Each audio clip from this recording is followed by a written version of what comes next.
Il arrive des moments de trouble et de mutation où tu te sens menacé, acculé et le dos au mur. Permets-moi de te dire que Dieu est toujours là pour te délivrer. Aujourd'hui, la bouchée de parole nous vient de Daniel chapitre 3.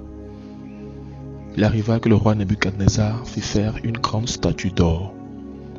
Ensuite, il ordonna que lorsque tous entendraient le son des divers instruments de musique, tous les hommes se prosternent pour adorer la statue.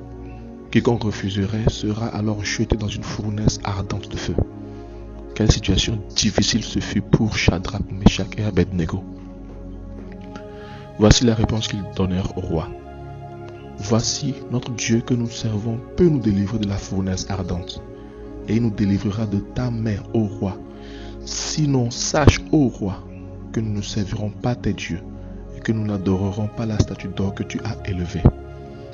Ils ont montré une grande confiance et une grande foi dans le Dieu des cieux, qui a promis de ne jamais les quitter ni les abandonner. Leur déclaration de foi ne dépendait pas du résultat. Leur foi était ferme, quel que soit le résultat. Ils étaient confiants que Dieu pouvait les délivrer. Il y a une déclaration que j'aime dans leur réponse, celle du verset 18. Sinon, sache, ô roi. C'est là que la foi entre en jeu. Honnêtement, cela leur était bien égal que Dieu les eût délivrés ou pas. Très souvent, les hommes se tournent vers Dieu dans les moments difficiles et essaient de négocier avec Dieu. Dieu, je ferai ceci pour toi si tu fais cela pour moi. On se trouve pris dans cette sorte de foi qui dit « qu'est-ce que j'y gagne après tout ?» La motivation de ces trois n'était pas basée sur leur sécurité, la délivrance ou même la destruction de la statue du roi.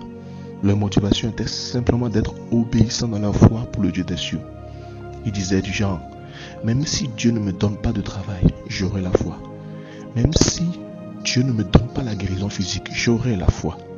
Même si Dieu ne me donne pas ceci ou cela, j'aurai toujours la foi. » Dans un monde en constante évolution, avec ses crises et cet avenir incertain, la Bible nous appelle et nous encourage à avoir ce genre de foi qui peut dire en tout temps, même si. Mon frère, ma soeur, Dieu est là dans ce monde en mutation.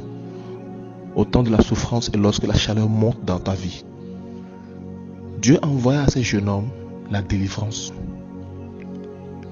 Le roi vit apparaître une quatrième personne dans la fournaise ardente. Leurs vêtements ne furent pas brûlés.